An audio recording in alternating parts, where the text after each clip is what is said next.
Today is Charlie Kirk, and I will tell you more about him. But Charlie, thank you for joining me. Thank you. Love the show. Steve look like an action figure with that smile. Just so that my audience has an idea of who I'm sorry. Steven looked like a Mr. Incredible dog with that smile. Go back. Look at Steven with that. He's happy about his guest, babe. Shout out to Steven. He has some really great content. Of course, I love Steven, but that's funny. So, just so that my audience has an idea of who you are, Charlie is the founder of Turning Point USA. He's a writer, author, podcaster, reaches about 100 million people a month, and he's one of the most influential contributors in the conservative movement. I don't know whether you saw this or not. It's a breaking bombshell story, but according to the Daily Mail, the Obamas, the Clintons, the Pelosi's, and the Schumers are secretly plotting behind Joe Biden's back to replace him after the first debate. They say if he doesn't win, rise in the polls, or improve in favorability, he is dead weight, and they will cut him and find a way to remove him. What are your thoughts on this bombshell story? Wow. We have been waiting for this for quite some time, Stephen. And so this is just confirmation. I mean, his polls are showing no signs of life in Arizona or even in Minnesota or Virginia. So who they replace him with, and if this actually gets done, interestingly, that now that it's public, they might be a little shy. You have to understand, Biden is white knuckling this. Biden has his loyalists, Ron Klain being one of them, his wife, who's really running the government. And because of the story now potentially being leaked, they might get a little bit skittish to actually execute this plan. The Democrat Party is not the party of democracy. They are the party of oligarchs. They are an oligarchy party. And this story shows that. Didn't they just have a Democrat primary? Doesn't matter. It is 5 or 6 families, very similar to the mob, very similar to the Soviet Union, that will determine the future of the Democrat Party, which is, are we going to have Gretchen Whitmer? Are we going to have Gavin Newsom? Are we going to have Michelle Obama? So this is not a huge shock or surprise. Right. I think this has been well underway for quite some time. Let's see if the coup of the oligarchs will end up being successful. That is the question, Stephen, of whether or not Joe Biden will be able to thwart a coup from the 5 families of the Democrat Party. That remains to be seen. Yeah, well, they did it against Ukraine, a whole country, so we'll see, right? But, you think back about fundraising. Yeah, that's right. You think about fundraising. It took Biden, Clinton, and Obama to raise $25 million. It took almost all of Hollywood to raise $29 million. But you convict Donald Trump of fake charges. The guy raises $200 million with a large part of that coming from first-time donors and we the people. Yes. So it really is we the people versus Hollywood and the oligarchy. Come on. It's just really interesting to watch. Now, you've been spending a lot of time with Donald Trump. How is he looking? How is he feeling? From my perspective, he looks strong and confident despite everything thrown at him. He looks better than he did even 3 or 4 years ago. I have spent a lot of time with him, and especially over the last 6 or 7 years, but really the last 6 months, I see him almost weekly now, and I think the world of him. He's incredible. These trials and these convictions have actually added to his life force. He has more energy, he has more spirit, he has more passion than even he did just a couple of years ago. He is anti-fragile. Nassim Taleb wrote a book, and I talk about this actually in my book, Right Wing Revolution, which we have right behind you, and it's out this week actually, I talk about how Donald Trump has an anti-fragile attitude, where the more that is thrown at him, the more that he opposes Donald Trump, the stronger he becomes. So if you break organizations or people into 3 categories: fragile, durable, anti-fragile. Fragile. Most Republicans are fragile. You say a bad name about them, they shatter. Durable. We definitely have some durable people in our movement. Ron DeSantis is a durable person. People such as that. But anti-fragile is the more you oppose them, the actually stronger they get. That the opposition, that the adversity, that the pressure that they have to go under actually adds to their strength. That is Donald Trump. It is unprecedented. It's unheard of. He is as sharp as I've ever seen him. He's on top of it. And I believe he is committed to win this in November. And I can tell you right now, there is a little bit of rumors whether or not Trump will actually run against Joe Biden. He's thinking that, he's wondering that. Again, it's not speculation, but I think this entire race could get turned upside down very soon. Oh, yeah. Yeah, I've noticed that the Republican base is actually they're moving from fragile to durable, and many from durable to anti-fragile. You know, just years ago, people didn't put signs out. They didn't wear "Make America Great" hats because they would be attacked in airports, libraries, restaurants. Now they wear them with pride. That's right. T-shirts. That's right. You know, you're wearing a Donald Trump "Never Surrender" shirt. Like it is making the country. It's making conservatives stronger. That's right. And it's just awesome to see. Speaking of strong people. Over the weekend, a straw poll showed that J.D. Vance, Senator Vance of Ohio, is by far the person that America sees as carrying the MAGA movement forward, being complimentary of President Trump, and possibly taking over the next 8 years after he's done with his final term. What are your thoughts on J.D. Vance? What are your thoughts on who might be the vice presidential pick? Oh, I think JD is the guy. I think he should be selected. That was our straw poll at the Turning Point Action convention this last weekend in Detroit, Michigan. Yeah, so we administered it, and again, it was just the people spoke, and JD won convincingly and overwhelmingly. Wow. I think JD checks so many boxes. Number one, he's loyal to President Trump. He's a terrific senator. He's young. He's under the age of 40. He has a great family. He's the only veteran in contention for the VP. And finally, and most importantly, is that he'll be able to deliver an extra edge in the heartland of the country. J.D. Vance will help in Western Pennsylvania. He'll help in Southern Michigan. He'll be able to help in the Blue Wall. J.D. Vance will be able to assist Donald Trump where it matters most. In Who that is this person? Rust Belt, J.D. the Vance. forgotten men and women area where we have seen so much carnage, so much suffering, so much deindustrialization. J.D. Vance is very popular from Ohio. He speaks that language. He is the voice of the muscular class. And it's very simply, we need to win the Big Ten vote. Big Ten being, you know, the original conference. Big Ten is now ridiculous, from Maryland to Oregon. But however, the old Big Ten, which involves Pennsylvania, which involves Ohio, Michigan, Wisconsin, those are the states that will determine the future of America. And J.D. Vance is best positioned to win voice against sending money to Zelensky. He is terrific on immigration. He's excellent on trying to slow down this free trade policy set that we've seen from the ruling class and from the ruling elite of DC. So J.D. Vance is my pick, and I was glad to see him succeed at our straw poll. And I think he's one of the finalists. I hope President Trump selects him. Wow. Oh, man, wouldn't that be amazing?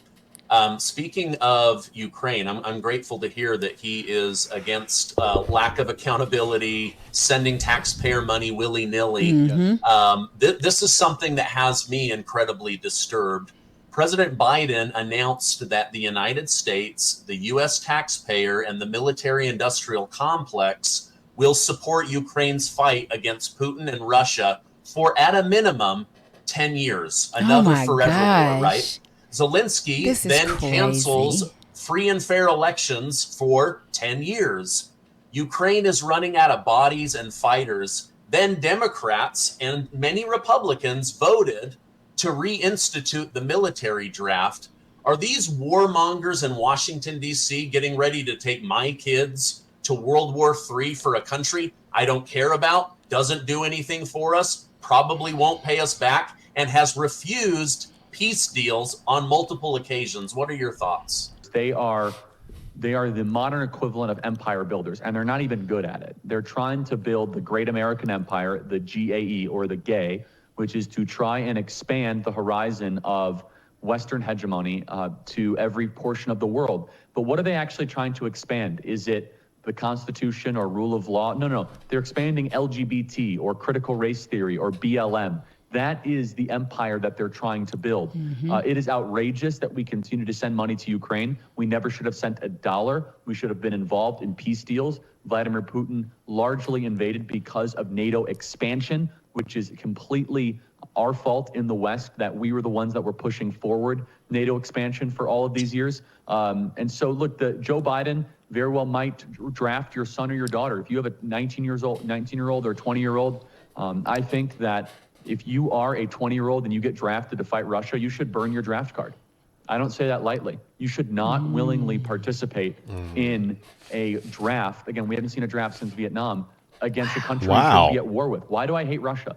Why should we be at war with Russia? I'm not saying you have to like Russia, but why do we need to go die to go fight Russia? What is this all about? Why are they a threat to our country? How many Americans has Russia actually killed?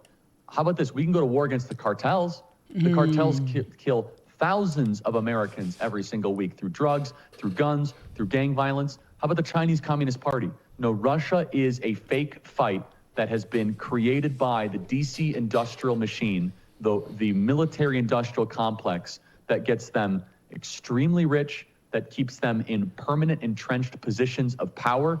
And I find it to be repulsive. And again, if anyone were to be drafted to go fight Russia, I hope they would resist. That would be an immoral war if we were to go to war against Russia. But Joe Biden and these unelected kleptocrats are getting us closer and closer for a kinetic conflict against the Russian Federation. What's the name of that movie? Please don't say Jason Bourne in there. What's the name of that movie with Nicolas Cage about the guns? He was selling. I know the video movie, but I don't know the title. Oh, okay, that's what I thought about. He's saying this. Yeah. Yeah, I see videos on Twitter. I see videos on Telegram of the Ukraine military leaders grabbing young children out of restaurants, school, family reunions. They're crying. Their mothers are crying. They're saying, you will go to the front line. They're getting there. They have no experience. Some of them have never handled a gun, and yet they're supposed to go take on the Russian Federation army. Now I see the elites, the so-called elites in Washington, D.C., they want to grab my child and send them off to war for something I don't care about. You attack America, you're going to see people register for the draft on their own. But right now, I don't think anybody even understands why we're sending $200 billion to Ukraine, why we're fighting a war where the other side has called for peace talks multiple times. It doesn't make any sense to the younger generation. It's like, what do they say? You get young men to go fight old men's wars. Like, I'm not caught up in the Cold War anymore. I remember going to elementary school. I remember doing the war drills. I remember Russians coming into my school and saying, hey, we escaped the USSR, but that's over. Like, why is my child potentially going to be forced to fight for a war that I don't want? And so tell me a little bit more. I know that Donald Trump. I think we should stop here because 30 minutes, we don't have their attention. That attention span is short. 30 minutes is way too long. Go to 15. That's a little bit more than half.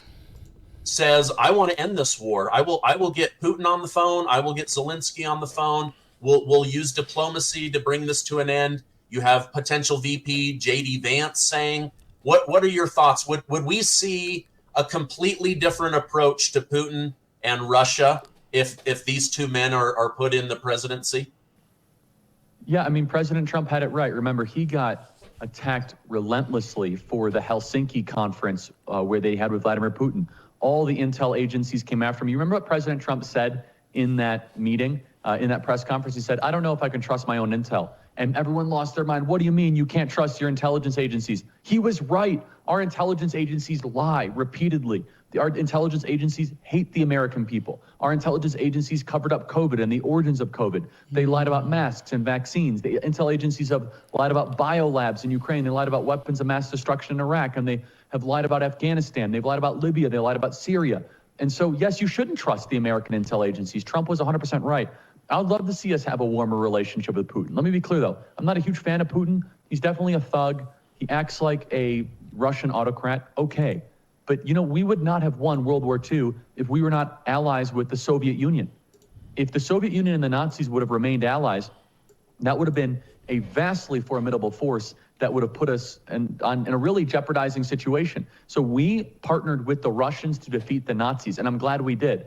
Why are we not partnering with a country that has 13 time zones, the most natural gas and mineral reserves of any nation on the planet. They have 120 million people. They have 6,000 nuclear warheads. And we're supposed to hate this country? Again, Right. I want anybody to come on my show or your show and tell me why I have to hate Russia, why we have to be at war against Russia. And don't give me this nonsense about how, Vladimir Putin is Adolf Hitler and he's going to march across Europe. That is a non sequitur. I want you to tell me from a moral perspective why Russia is a threat to the American homeland. Not a threat to Ukraine, not a threat to Poland. Why is Russia a threat to America? They can never answer that question. In fact, Russia does not have the capacity, the willingness, or the intent to ever fight America. We've never been, in the modern era, the last 20 years, we have not been an enemy of Russia. In fact, Russia wanted to join NATO, and we denied their NATO membership and entry because we wanted to keep them an enemy. NATO wanted to, Russia wanted to westernize. Russia wanted to assimilate with Western values, and we said no. So we've actually created the Russian bear in recent years. And I say this as not anyone who thinks that Russia is doing things incredibly well. They have plenty of problems in their country. They lock up dissident political leaders. Well, we do that too. So, but again, I'm just trying to say we're actually more like Russia than people would ever believe. So, again, we're not a free country. We haven't been a free country for quite some time. And the neoconservative neoliberals, the international war machine, they thrive on relentless, endless conflict. And the endless conflict that we are seeing right now is saber rattling with the Russian bear. Another decade, they don't care. Hundreds of thousands of Ukrainians, men dying, they don't care. Sending your son or daughter to go fight for these wars, they don't care. Neoconservatives have lost everything in the last 20 years. And this is the Bushes, this is the Cheneys, this is the Romneys, this is the McCains, this is now the major part of the Democrat Party. Trump challenges this. Iraq was a disaster. Afghanistan was a disaster. Libya was a disaster. Syria was a disaster. The Arab Revolution was a disaster. Look at Israel, Gaza, disaster. Russia, Ukraine, disaster. Yemen, disaster. Is there anything they have gotten right in the last 20 years? Why do we keep on having an $850 billion defense budget every year so that we can continually subsidize regime change abroad while our own country collapses? Neoconservatives and neoliberals have done irreversible damage to the American homeland, and Russia, Ukraine is their little latest toy to get themselves rich and to send your son to go die for an unnecessary conflict. Wow. We're going to stop right there. Man, that is like so good. This is absolutely crazy. All right. But what he said was just so real and so informative. And it just kind of, really dug, for me, it hit and it dug deep and broke some things down behind the scenes because of course, he studies this. This is his area and all that. Did not know that was, we heard the name before, I think in one of the other videos that we did, but I was like, who is J.D. Vance? So now I want to tap into a little bit more as to who that is. Yeah, who he is. He is a senator for Ohio. He was elected to the U.S. Senate in 2022 and sworn into office on the 3rd of 2023. He was born and raised in Middleton, Ohio.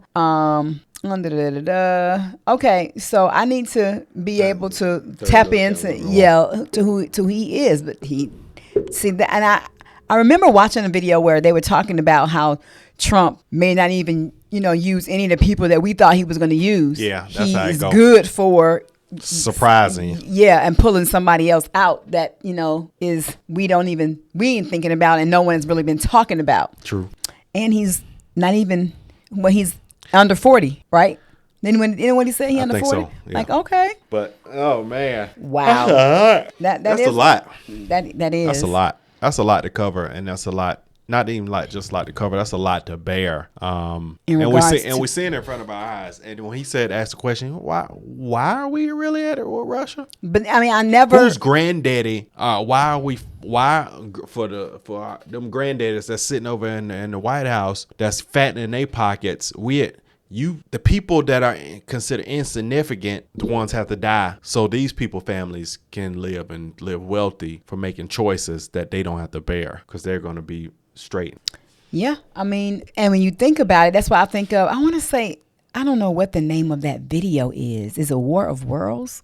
Oh no, I have to pull it up. But Yeah, it's I'm with. gonna have to look it up. Yeah, what is the name of the video? You guys know what I'm talking about. It's where they were showing you how the war is big business. Oh yeah. War Dogs. Okay, or something like that. No, not War Dogs. It's not War. I don't think it's War Dogs. But anyway, it's War something. I want to know why I'm thinking War of Worlds. But if it's something else, y'all, what's the title? Give us to it. With Nicolas Cage. Yeah, he was one of the main. He was an arms dealer. Yeah, and it was like that's what I thought about when he said that, and it's by it being big business. Like, oh my gosh, I was feeling so sad when he was saying, just how that's how people are thinking, and why is my child now potentially going to be drafted to go and fight a war that we shouldn't even be involved in? That's the horrible part. That's unbelievable. But what do you guys think about some of the things that they were saying in this video? What are you gonna do if your child is drafted? What are y'all gonna do? Drop in the comments below what you would do if you have a child or a young adult between 18 and 24, 25, and it's males, men. So what are you gonna do if your child's go be pulled to the draft? And he said, but what they'll do is, let me tell you how this country works. They'll know naturally people don't want to fight. Why we fighting for this country for what? So for these people that made these choices in this unnecessary war. But no, what these people do, they'll spark into your emotions by doing something that make you want to go sign up for war, like 40 years ago. So that's something to watch out for. A series of events that make America say, we got to stand up for America, when this was created. Right, but it's not even involving us. That war has nothing to do with us. But you get what I'm saying, right? Yeah. America will, these elites will make a situation that invokes your emotions to want to join. So they have to go fishing for some, but some people are going to want to join because they're going to do something that's going to invoke them or infect their family. So I'm going to fight for this country, and they don't know it was a coup. What do you think about what Charlie was saying in regards to what to do if your child is being called to come? If he gets drafted, what do you think he was saying? Do you support what he was saying by standing up, or do you feel like you're going to encourage your child just to, go ahead and do it and tough it and bear the cost? So I'm interested to hear what some of you guys got to say. Y'all drop that in the blow, man. All right, 2024, be more. Drop that in the comment section. That's what you meant to say. Yes, right. I did. 2024, be more. Talk less. Love you guys. We'll see you on the next one.